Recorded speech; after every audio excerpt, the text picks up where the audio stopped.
মাসে আমাকে পাহারাদার নিযুক্ত করলেন, আমাকে দায়িত্ব।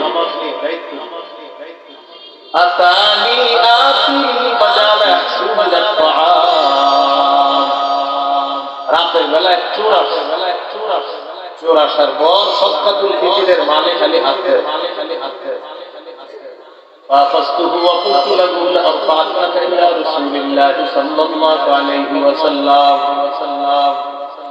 আমি তাকে ধরে ফেললাম আর বললাম, আমি তোমাকে অবশ্যই আল্লাহ রাসূল সাল্লাল্লাহু আলাইহি সাল্লামের কাছে উপস্থিত করব। চোর আমাকে বলল, ইন্নী মুহতাজুন ওয়া আলাইয়া ইয়ালুন ওয়া লি হাজাতুন শাদীদা।